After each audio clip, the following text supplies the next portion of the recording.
James here from the Gator Nation Football Podcast, bringing you a film breakdown of Georgia's defense. We'll take a look at one of the best units in the country and one of the best units in recent memory. I'll show you what they do well, what perhaps they could get exposed in, and everything in between. As always, if you like the content, subscribe to this channel, follow us on social media, drop us a dono on Patreon, and check out the podcast each and every Monday, where we bring you in-depth analysis on the Florida Gators. We'll look at UGA's defense over the course of two games. First Auburn, then Kentucky, their two most recent games. Most of you, of course, know that UGA is in the top 5 in almost every single defensive category.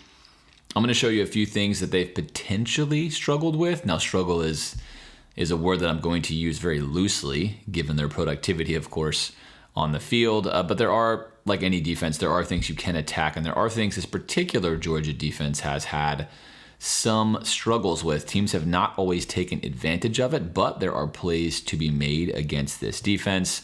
And of course, I'll show you why they've been excelling the way that they have been.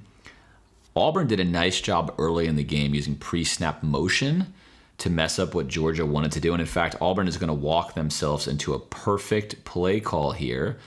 They're going to motion their receiver on the weak side across to the strong side, which is then going to bring Georgia really in just to the wrong defensive call here, as they're going to bring pressure.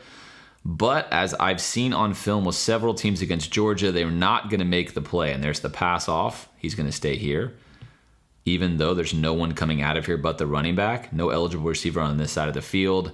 You've got pressure now coming here to the strong side. This is a win for Auburn. Obviously, they're 3-on-2 with a strong safety off the field. A free safety rather off the field that you cannot see. This is going to be a nice play for Auburn on first down, except for this right here. Now, if Florida wants to be able to move the ball against Georgia on Saturday, they're going to have to be able to make sure they capitalize when they get looks like this.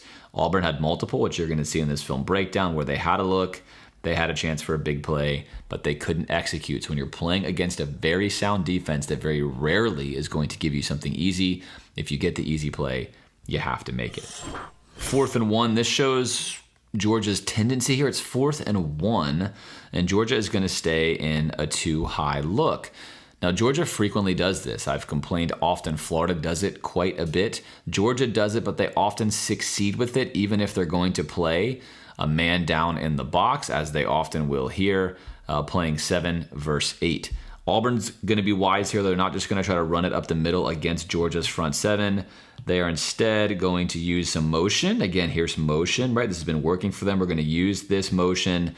This handoff isn't even really going to happen, but we're going to fake that he's taking the snap here in an attempt to hold the edge defender, and then we're going to fake the handoff to the running back, which is going to really engage 6 of the 7 defenders in the box, allowing Auburn to have what they want right here. So we're going to seal the only guy that can make a play. We're going to make sure we take out the linebacker who's coming in here, and Bo Nix is going to pick this 4th down and 1 up easily, where he eventually makes contact with the strong safety, the walk-on number 47, who comes into your picture there at the end. So Georgia will, at times, play conservatively on the back end, even on obvious running situations like 3rd and 1 or 4th and 1, because they trust their front 7. This is what allows them to be so good on defense. If they're going to be able to play with a too-high look on almost every snap, they can rotate to cover 3, cover 4, cover 2, whatever they want to play out of that without giving away what's going on in the back end. And they can also stop your run, sometimes even down a man or 2. That's a very difficult defense to move the ball against. But in this case, Auburn draws up a nice play, pre-snap motion, a little bit of window dressing there with a fake handoff, and then a nice conversion on 4th down.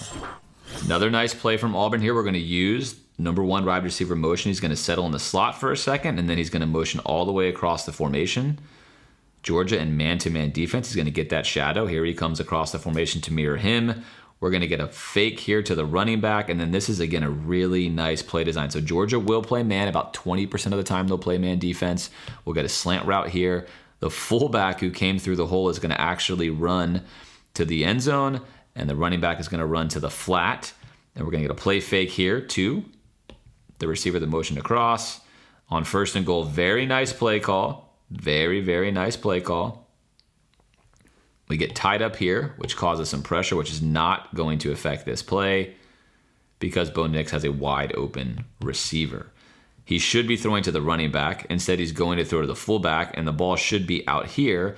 Instead, he throws it inside. So we saw the earlier play where the execution needed to be there. Execution is not here on this one, despite having a wide open running back again and really a wide open fullback if the ball's located correctly.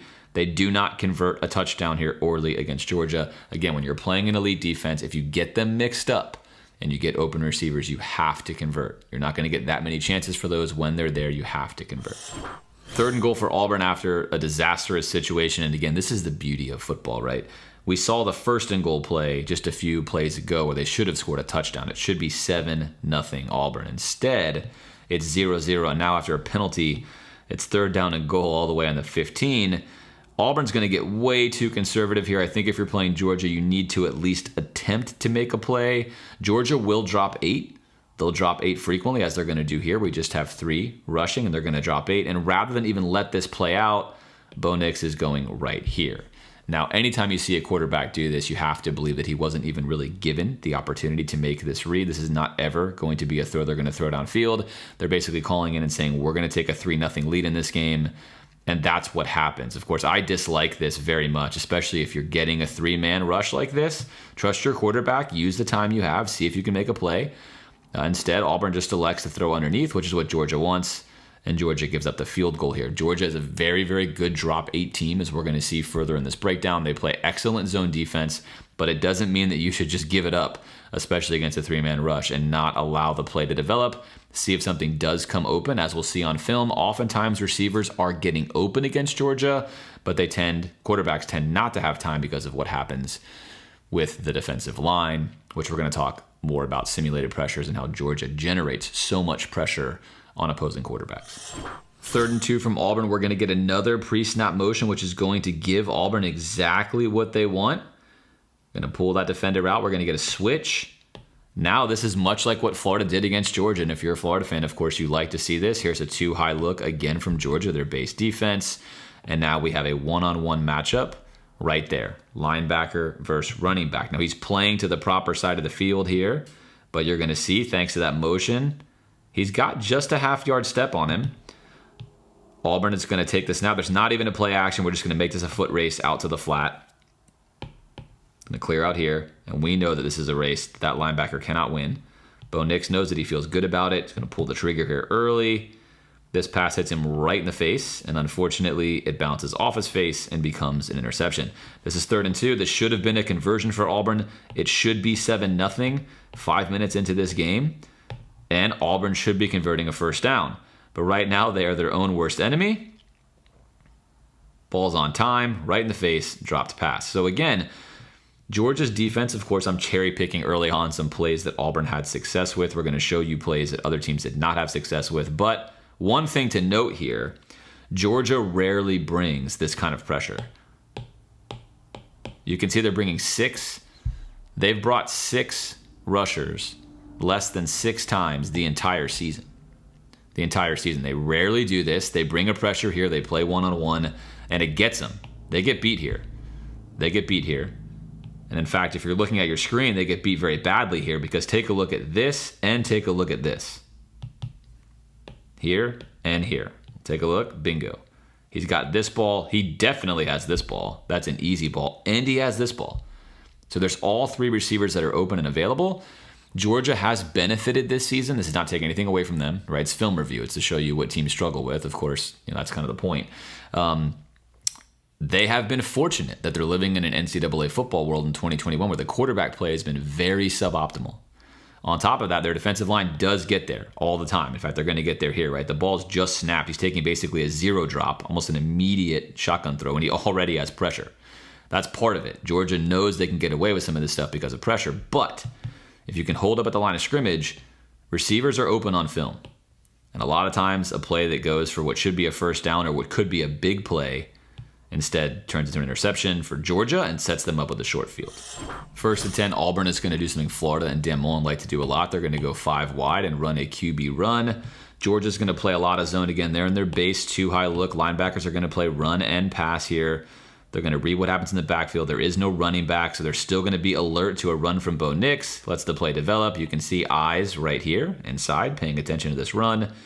We're going to come down and make this tackle. So although Auburn is gaining, 4 or 5 yards there, which is a nice gain on first down, Georgia's content to give you that, knowing they're going to ratchet up the pressure on you and you're not going to get a big play on them. Georgia's defense often is set up to stop the big play, get you into 3rd and 4, 3rd and 5, and then force you to make plays, especially with their defensive line putting pressure on the QB.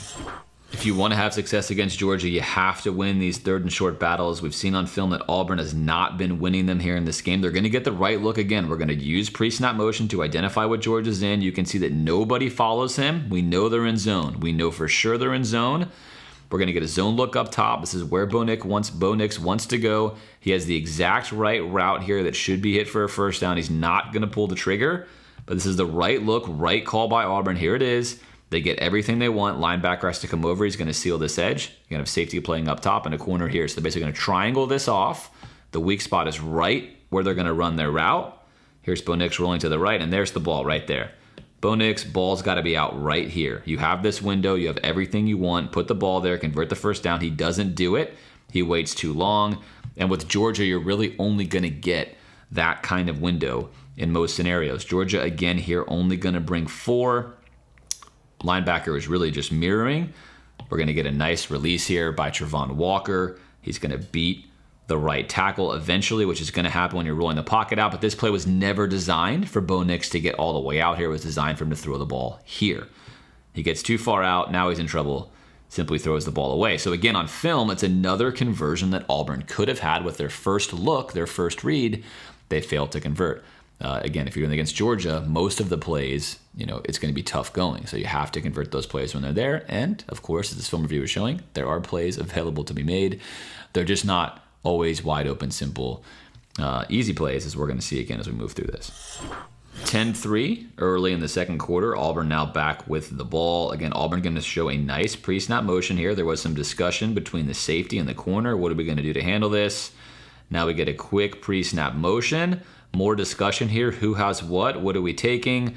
More discussion here. Of course, you like to see that discussion as a defense, but there is confusion. You need to come out here and bump out to this zone. We're 3-on-2 over here, which is correct, but that's all that it's going to take here for Auburn to get what they want. Georgia elects to have their corner take the tight end releasing up the field, which is exactly what Auburn wants. He's going to read the tight end, then come down to the flat, leaving the linebacker getting stuck right off your screen. He's going to get rubbed by this route right here, and Bo Nix knows right where he wants to go. Very simple throw on first down, which is going to lead to a 9-yard gain. Again, very simple. Georgia's going to want to trust their athletic linebackers to play against running backs in space. One of the best ways to get them just a little bit off the mark, a little bit off the set, is to do what you're seeing here. A little bit of pre-snap motion, confusion results here amongst the linebackers. They're trying to get their calls correct. And then Bo Nix with a quick snap gets just what he needs to create that spacing and turns that into an easy first down gain. All right, I've showed you some of the plays that Georgia has struggled with. Let's talk about some of the things they're strong with. Georgia, again, going to stay in their 2 eyes. 1st and 10. Look, you could say this is conservative. Georgia's defense, again, plays a lot of zone, especially on first down. They play a lot of 2 high across the board. As far as we're going in the box here, you're going to have Auburn with an advantage in the box, right? Georgia just playing 6. Auburn was 7, so they're +1 because Bo Nix can run. But they're not going to be able to run here despite the fact that Georgia is not going to play a 7th help defender. You're not going to see that person coming to the screen. And a large reason why is how well, of course, their tackles play. Take a look at the surge here. This is the line of scrimmage. We're 2 yards into the backfield. We're not flying up the field. We're making sure we're good against run and pass. Now we're going to hold, win here. Now we have our free linebacker, our middle linebacker filling here, our strong side linebacker filling there. We're consistent with the gaps. We're taking away Bo Nix. We're holding off the edge here. We have edge control. We have interior control. There is no gap to run this football through. Auburn then knows this, has to turn around, and now turning on to incoming traffic. Really, really fundamental run defense there from Georgia. Fundamental run defense mixed with talent leads to a potent display, which is why teams are averaging just 2.2 yards per carry against this Georgia defense. 3rd and 8 for Auburn, and Auburn is going to have an open receiver here again. Bo Nix is not going to pull the trigger. So teams like Alabama, Georgia, and really a lot of other college football teams, they want to pattern match. And if you know their exact pattern matching rules, you can take advantage of it, which is exactly what Auburn is going to do here. They're going to simply run off the top receiver here in the stack, which is going to remove the corner to the outside leverage, which is what he should be doing. That's correct by him.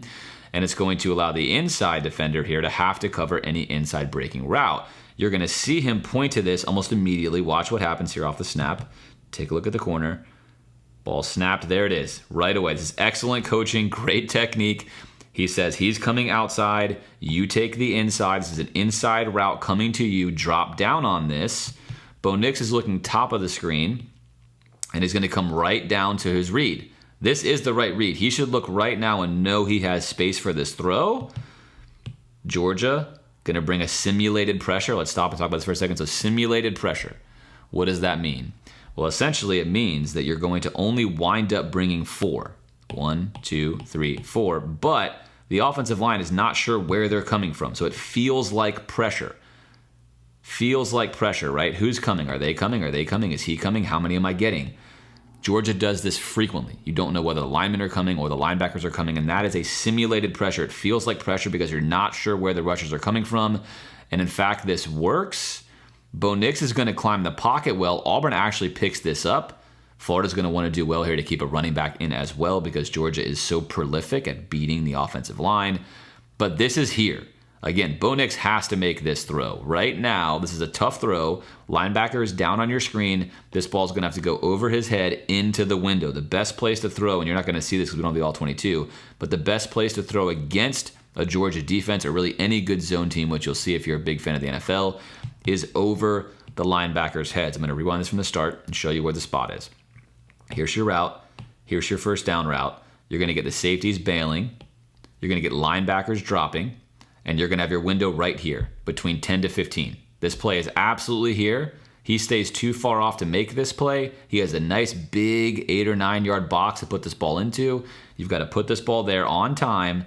That throws there and it's for a first down. There's your dropping linebackers. It's picked up well. Bo Nix needs to climb the pocket right now. Take a little climb, ball, throw it, and you're in. Instead, he elects to run. Running is not going to work on Georgia. They're dropping into zone. These linebackers have eyes on anything going on in the backfield, and they're going to make the stop. Now, it does set up a 4th and short, but it is a stop for Georgia. So again, you need to be able to stand in the pocket and make passes against this Georgia zone defense.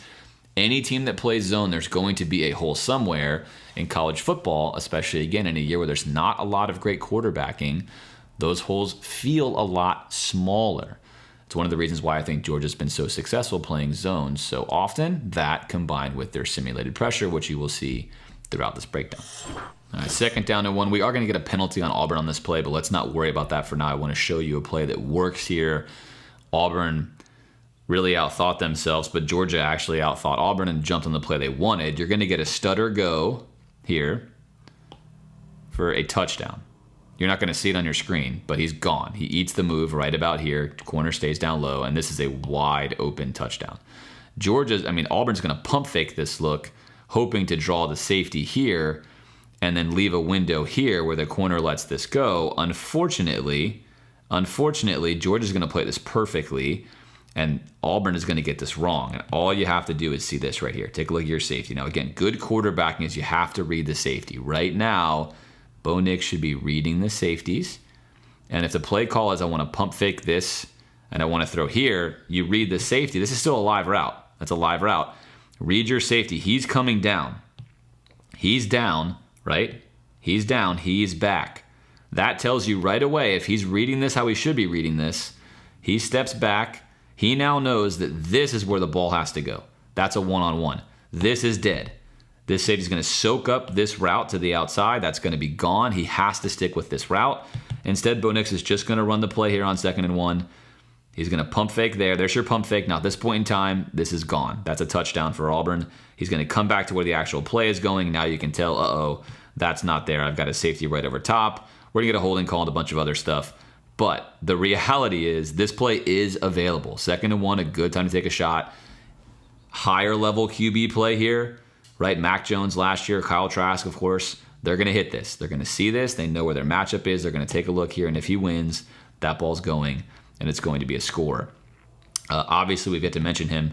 Number 99, one of the best players in all of college football, is going to be a problem for Florida all day long. He's a problem here for Auburn. He was a problem for Auburn all day long. Just a fast and powerful defensive tackle, going to be playing a long time in the NFL. And that, of course, is Jordan Davis. You'll see him just get right there, taken down, coming across here. So a lot of pressure applied, holding call by Auburn. But again, moral of the story here is a nice play design by Auburn.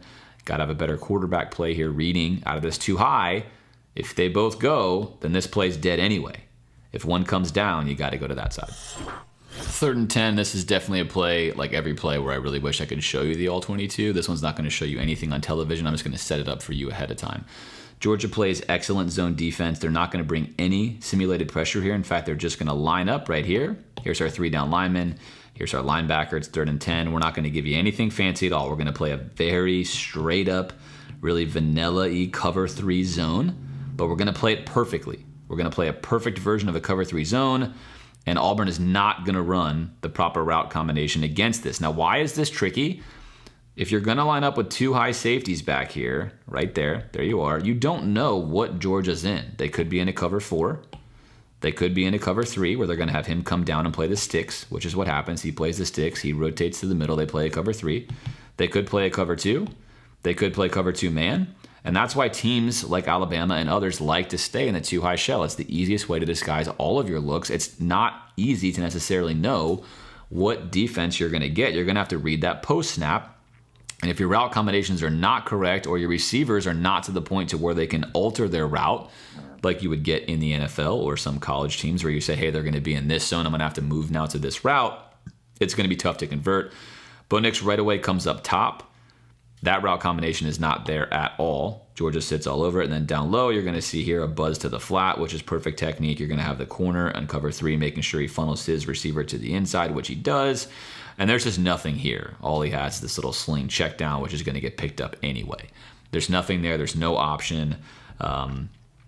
Again, the strong safety came down on the dig route and basically took every route away. So the reason I show you this play, although you can't see it, is imagine yourself being quarterback, and the pre-snap here, you have no key. You have no key with what to go with. This could really become anything. It's a little bit telling, of course, that they're off of your receivers here, but you can run anything you want from that. You can run cover 2 man, cover 3, cover 4, cover 1, really whatever you want. You can bring any amount of pressure you want. It's an unlimited display. You have to read it out post-snap. And in college football, if you're forcing teams to have to read things out post-snap and your zones are solid, which Georgia's are, it's tough to move the football. 3rd and 10, you can see a pretty ugly stat line here for Bo Nix. The last 10 pass attempts, not a whole lot going with a pick, right? However, things have been open, and on 3rd and 10 here, they're going to get cover 2 man. They'll get press here on the boundary. Top to the strong side, they're going to get off man. Cover 2, 1 and 2 off the top of your screen, you can't see. This is going to be a nice throw from Bo Nix. We're going to get an inside leverage here. This is the kind of route that you want. Bo Nix going to step up and throw a dime here. There goes your inside release. Give your quarterback a shot. You know the weakness in a cover 2 is going to be the middle of the field. He's not dropping back into a Tampa 2, so he has this window. He identifies it correctly, knows he has the window, knows he wants to go there, sees he has inside grass here. Ball should be out earlier than he throws it. Just going to get this off in time. But this is an excellent pass. Again, against man defense, whenever you have a defender whose helmet is facing the other end zone, this is an easy throw for a good quarterback. This is a ball you're comfortable making. He can't see it, doesn't know where the ball is going. Put it up high so you can get a catch from your receiver or tight end, and that leads to a nice completion on 3rd down and 10. So you will get man opportunities against Georgia. You will have exploitable chances. Again, those are small windows. It's a nice conversion from Bo Nix. The offensive line from Auburn holds up, and they get a conversion on 3rd and 10, which they desperately need down 2 scores with 2 minutes left in the second quarter. Auburn just 2 of 10 here on 3rd down. Again, average yards to go 6.7. Not what you want against Georgia. Those windows are small, reads are small. 3rd and 9 now here again. You're going to get a simulated pressure from Georgia. So I'll start the video showing you the simulated pressure. Again, you be the quarterback, who's coming, who's not coming. You're going to get just 4, but at the start, you don't know who you're getting and where you're getting. And on top of that, you're going to get what we're going to call a standard power or speed rush here off the edge. That's normal. And then you're going to get a little bit of a stunt and twist here in the middle. And that is going to lead to an opposing B-gap breakaway right here. Picked up late. Now we have pressure. Now we're in trouble, right? So again, you just bring 4, but because you're going to step in here, come here. We've seen Florida struggle with this routinely. Teams that twist and stunt have given Florida major problems. You're not sure as an offensive lineman, even in a zone blocking scheme, who's coming, where are they coming from. Your head's up. You're trying to identify. Georgia's linemen are very, very quick, and that puts pressure on Bo Nix. Bo Nix is going to escape right here, and he is going to convert this for a first down. But what I want to show you is, assuming this pocket holds up, he actually has 2 things. He's going to look on this side first, which I think is incorrect. He's got 3 on 2. Again, Georgia's going to play it too high, right? So he's 3 on 2 here, but up top of the screen, he's 2 on 2, knowing potentially you're going to have some sort of dropping linebacker into your flat. That's most likely, but the route combination he has is a good one. At this point in time, Auburn knows that Georgia's played cover 3 against him a couple of times. They're going to run a cover 3 beater. You're going to have a seam go here, which could be for a touchdown. That's where he's looking. And then here, you're going to have a seam first down route, which is also there. Again, I'd start here if I were him, because I think that's the better pre-snap look. If there's time, what he wants to do is hit this. And he actually is going to have this. What you can't see is the aforementioned number 47. Again, the walk-on, great story if you haven't looked at it. The fact that he's playing for Georgia's defense at this level is pretty awesome. Dan Jackson is going to come down, and that's going to allow this to be a touchdown. But Auburn's protection is not going to hold up long enough. Here we go, because, again, 4-man pressure, because the 4-man pressure gets there and pulls him off the spot. Otherwise, he's got a shot at this. He has enough time to hit this pass up here. Take a look up top right here. That's available. There's tons of space here. If he's looking there, he's making this pass for a first down. So you have to know what to ID, right? Take a look at your most high percentage look. Obviously, if your offensive line is crushing it, which is highly unlikely against Georgia, you can take a more speculative look, as Auburn is doing here. But it's the wrong look at the wrong time, despite the fact he comes open, given the profile of the team you're playing. You know Georgia most likely is going to get pressure on you. Bo Nix, great job to get outside. Converts anyway, setting up Auburn. All right, 4th and goal. Auburn just has been unable to punch the ball in here against Georgia. This is some really creative defense by Georgia. So first of all, we talked about the pre-snap motions. We talked about they're messing Georgia up early in the game. They were. You're going to get a significant one here from Auburn. They're going to throw everything at them. Already at the start, there was plenty of discussion from Georgia. Who is taking who? A lot of eligibles here on the left side, which you see them now mix up. Some more discussion. Who is taking who? You like to see this out of defenses. Lots of discussion, lots of talking. Who has who here on 4th and goal? Now you're going to see another motion set into the bunch. And now Georgia is going to rush just 3. Again, it's 4th and goal. They're going to rush just 3. The benefit of rushing just 3 here, it's going to allow them to do 2 things. One, they're able to hold their corner here on the edge. The linebacker, who's now racing with the running back, is not going to have to worry about getting beat to the edge, because the corner is here. He's opened up. He's waiting for anything to come into his area. And up top, we're 2-on-1ing their number 1 receiver, taking away a slant route. So basically, this is now gone. This easy throw is now gone. You're going to have to live with a hard throw, which is either going to be here over the top, which he goes for, or here underneath, which is possible. This is probably the throw he wants to hit right here. He's off balance, but he probably wants to wait for that one because he's got body leverage. There it is. You're going to see his helmet kind of just sneak here. He's looking in the back of the end zone, and he's going to take his shot. Tiny window. There was a window here. He could have made this throw. But again, if you're looking at this now, freezing the film, you have a corner waiting for this running back. That's gone. This is gone. This is totally gone. He's in front of that route. That is basically gone, and this is your best option. Not a great option on a 4th and goal from the 3. Georgia, again, rushes just 3, gets basically a play they're expecting out of Auburn, and is sitting on it. Really, really nice job there, scheme-wise and execution-wise, especially after Auburn threw 2 separate motions at them, basically threw the kitchen sink at them. They communicated well, they moved well, they set up well, and that's what a good defense does. They get their alignment correct more often than not, and they don't give you something simple. You have to earn plays against this Georgia defense. That's it for the Auburn film. Now let's take a look at Georgia versus Kentucky. I'll open up with a 3rd and 16 play. That's generally an uninteresting play, but I want to show you how teams I think are playing into what Georgia is doing, because you're just not sure who they're bringing and when. Again, right here, they're going to bring a fourth. Are they going to bring a fourth here? Where is the pressure coming from? It forces a lot of coordinators to get really conservative, and Georgia's going to drop 8. If you drop 8, the throw you want is anything underneath. You want a simple underneath throw that you rally down and tackle because you have eyes. Everyone has eyes in the backfield. That's exactly what they're going to get from Kentucky.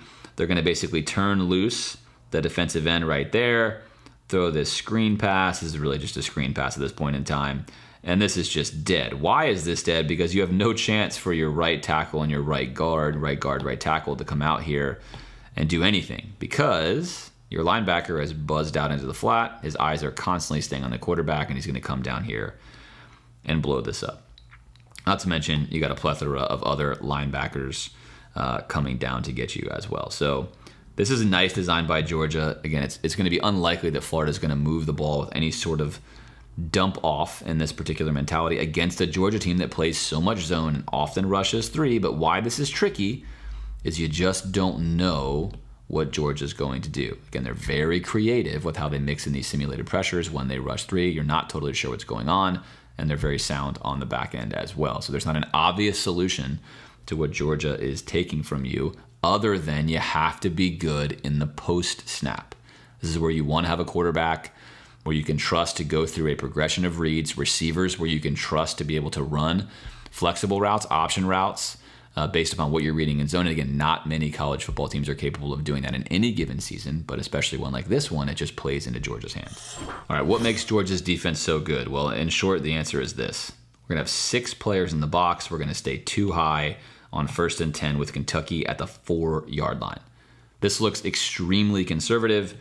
Kentucky is then going to motion across the formation, which is going to push a potential run defender out. He's got eyes in the backfield. We're going to push the nickel out, and instead we're going to have a true corner then, which most teams are going to do. He'll stay here, but he's really going to play for anyone that wants to come out on a route. So we're going to make sure that it's Georgia's 6, in this case, versus Kentucky's 9. Right, here's player 11, here's player 10. Everyone else in here is eligible to take this ball somewhere. So we have 9. And what's going to happen? Let's watch exactly what Georgia does. First, again, here we go. Number 99, talked about him before. He's going to blow up that B gap. That's gone. He's all the way in the backfield. And then let's watch the linebacker play. IDing a run. I'm going to take this gap out. I'm going to scrape across the top. Right? Scrape across the top. Here's the scrape. Eyes in the backfield. Hold here, allowing him to scrape and wait. There it is, and make the tackle. That's excellent, excellent work from a front 6 there. -3 technically in the run game, -2 blocking, and they're waiting in the gap, taking advantage of it. Individual talent, obviously, right here, as well as smart playmaking in the linebacker position, allows Georgia to be able to play with undermanned boxes. And if they're able to stop your run, and Kentucky can run the football pretty well, but if they can stop your run with an undermanned box, you're in for a long, long day. All right, 3rd and 1 for Kentucky. Again, Georgia, too high look to start off with. They want to see what Kentucky's coming out with, and Kentucky looks like they're coming out with what you consider to be a heavy package, and that's correct. Just 2 receivers on the outside. Georgia still, though, going to play with 7. Here's your 8th and Dan Jackson. He's flexing down, but he's not really going to be in the box on the 3rd and 1 call. He's playing more safe, and the reason they can do this is you can trust number 99, Jordan Davis here, who is lined up over the center.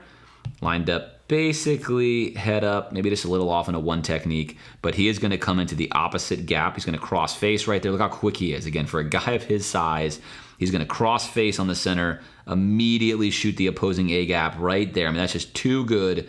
Blows through the A gap, and now this play is dead.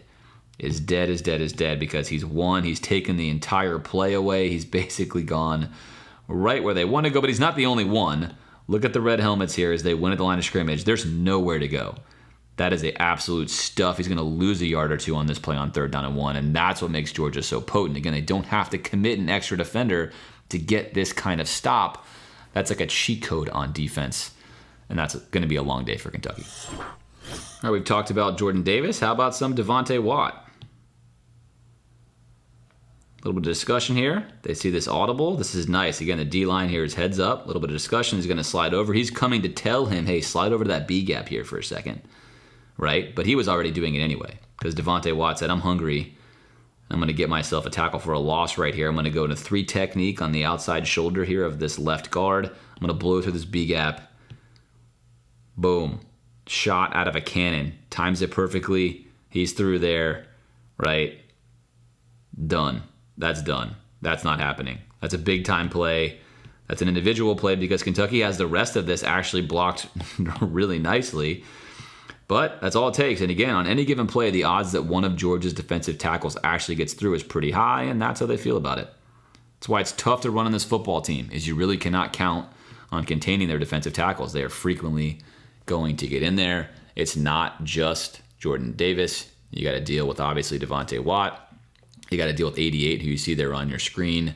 Jalen Carter, who's generating the most pressures, really in the SEC, right up there at the top. So just a lot to deal with this Georgia front seven. All right, 2nd and 14. Kentucky's going to throw a lot of pre-snap motion at them right here. Okay, let's go all the way down here and reset ourselves. Let's have Georgia move over. They shift. They account for it. Corner picks this up.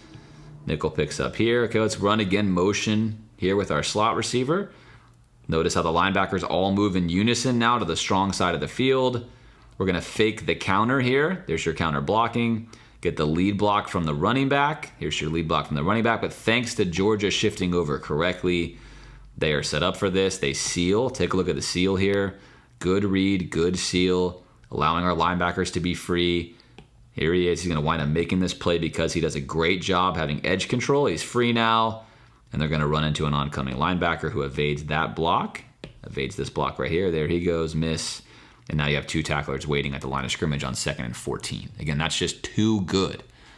Start to finish, pre-snap motion, pass it off, adjust accordingly to the play side, fill the gap, hold the edge, sound run defense.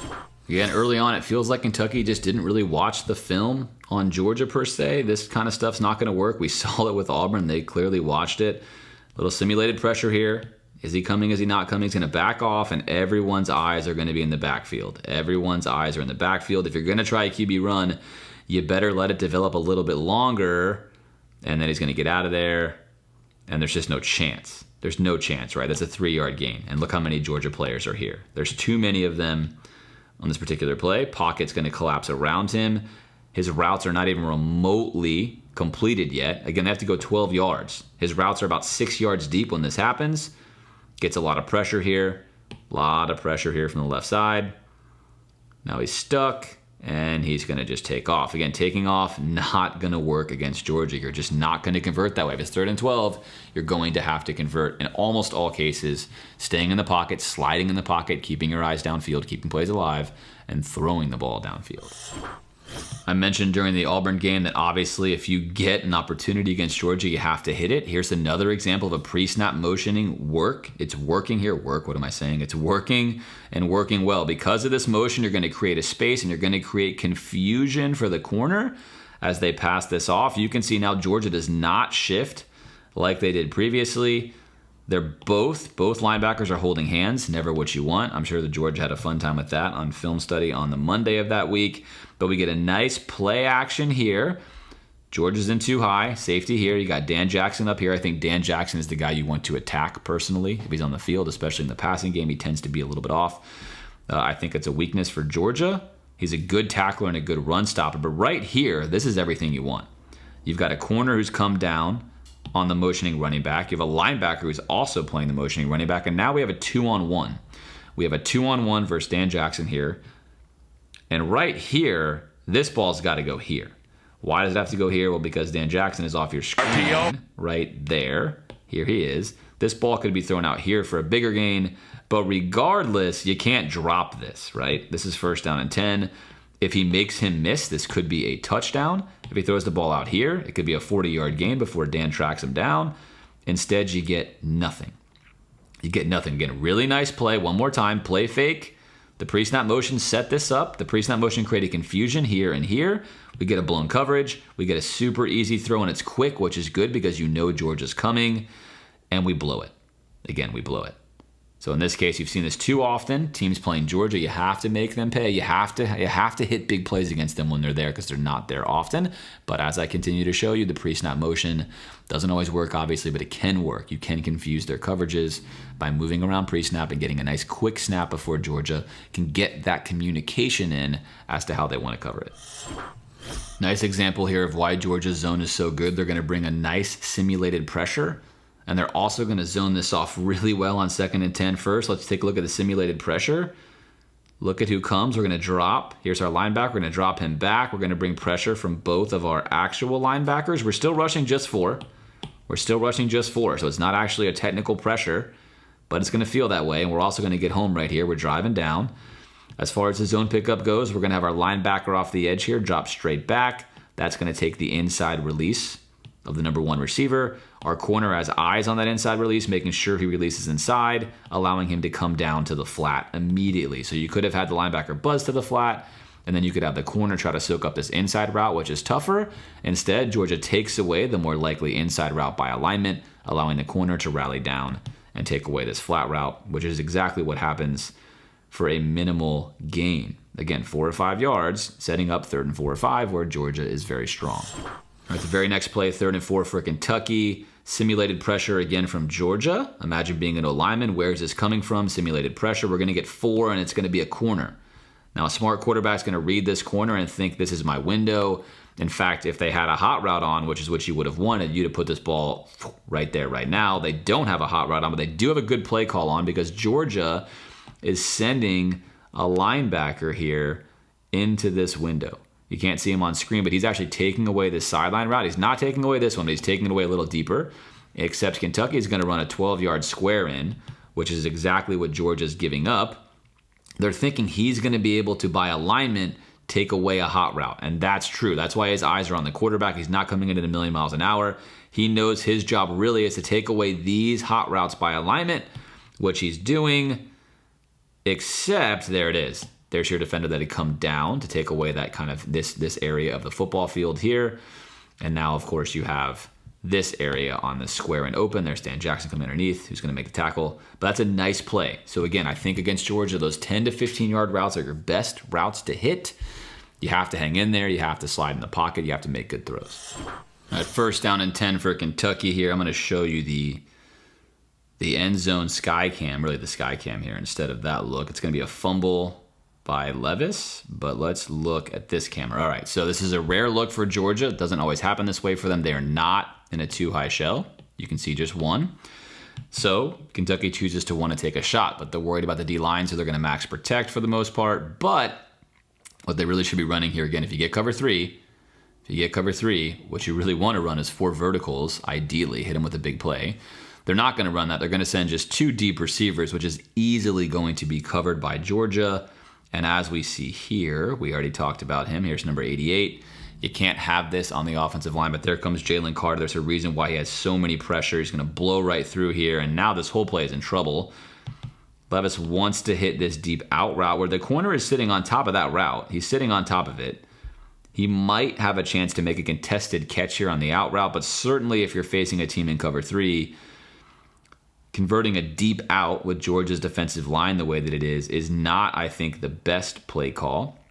And there is Jalen Carter getting the pressure on him and forcing that under duress throw. So again, with Georgia, if you get an opportunity, if you see them roll into anything that doesn't have a 2-high shell, it is a time to take a shot. But you got to have the right play call on, you got to have the right routes on, and you have to hold up front, which again, so far this season, nobody really has. Florida has liked to use the split back formation with Anthony Richardson. I think they'd be wise to do so in the game against Georgia as well, especially if they draw up some solid plays for it. There's a lot you can do out of the split back. It forces the front 7 to pause because Anthony Richardson is dynamic enough running the football and obviously throwing the football as well. Now it could be Emory Jones' show on Saturday against Georgia, which would be much to my chagrin and many others. But if AR is in there, I'd like to see these formations, and here's the reason why. Here we're going to get a fake, and then we're going to get really a go route. And again, this is a Georgia linebacker who has to honor here first. He knows his assignment is this. That's his assignment. Watch his eyes. He's on it. He sees he's coming out. He could be a blocker. He could be running a route. Not quite sure, but he is going to get beat full head of steam. Again, he's hesitating here. What's he doing? Is he blocking? Is he going? Little hesitation. His eyes are still in the backfield. Oh, this is going to be a pass. He's in conflict.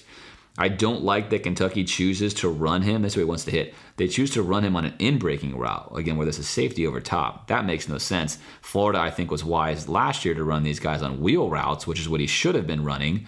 A wheel route here is a touchdown. Make no mistake about it. That's a touchdown on a wheel route. He's not He comes off of it not because he doesn't have it here, but because there's a safety high into the inside. He knows this route is peeling in. Instead, now he's got to come down to this one, and that is covered very, very nicely here by Georgia, who takes that away. Nothing there. But there was an opportunity, and it's going to be a flag, by the way. There was an opportunity, though, on this play to hit a touchdown, and instead they still get a defender who gets caught underneath. So I think Florida's going to see this on film and think they like their split back options, especially with the pass catching abilities of their running backs. Georgia is content to let their linebackers play them one-on-one. Of course, Florida's going to have to avoid all the pressure you're seeing here, but I think the split back look offers something positive for Florida. All right, first and goal for Kentucky. They're learning their lesson by now. They cannot just run straight ahead, and they also are learning that pre-snap motion is good. So here's your discussion. I'm going to pass him off. He's coming underneath. Who's taking who? Okay, we're discussing. We're putting our mouth guards in. We're ready. The person, of course, I think that you want to attack in most situations is going to be Dan Jackson. I think he's a nice player. They love him at Georgia, but I think he's the guy you want to go at, especially in passing situations. In this case, what they've decided is they're going to have their corner chase this pre-snap motion. Why do this? Let's get him out of the way. Let's clear this out. Let's make this an easy throw for our quarterback. We'll fake this sweep to him. Let's get the motion going this way. We're going to keep our running back in the block, which is smart because, again, here comes Georgia. Good thing he's here. And we're going to sneak out our eligible tight end right there. Dan Jackson eats this inside fake. He's out of the play.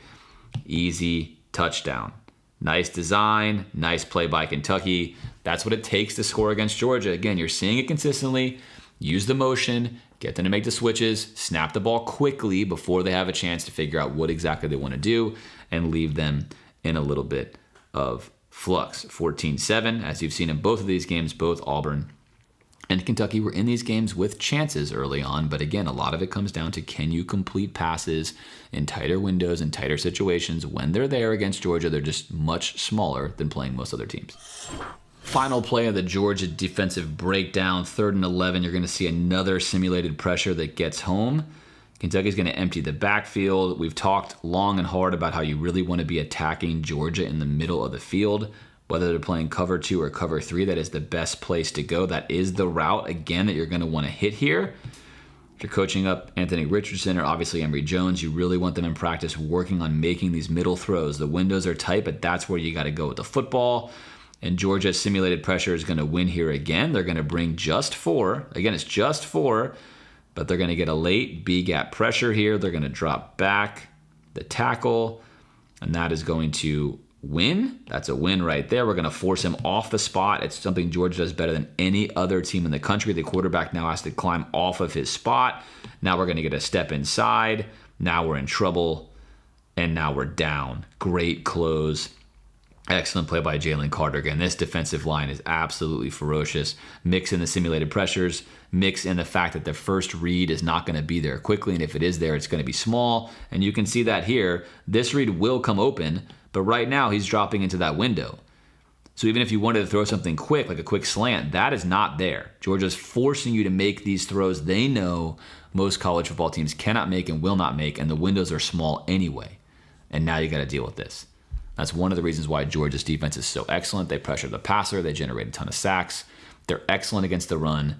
They play man, they play zone. They generally stay in a too high shell, which is hard to read what they're doing post-snap. It requires a lot. It requires a lot of an offense to be able to consistently move the ball at the college level against a defense that communicates this well. With all that being said, of course, I tried to show you what Georgia has struggled, and struggle is not the right word, what they've tended to been exposed in the smallest sense this season. A lot of them were missed opportunities, but at least you could see on film where there are some opportunities for opposing play callers to try to generate some plays against Georgia. That's all for now. As always, if you like these breakdowns, subscribe to this channel, leave me some feedback, let me know what you'd like to see in the future, and perhaps what you don't like as well, since I'm always trying to improve the experience for you, the viewer. I'm James from the Gator Football Podcast, and I will see you next week when I break down the Florida versus Georgia game.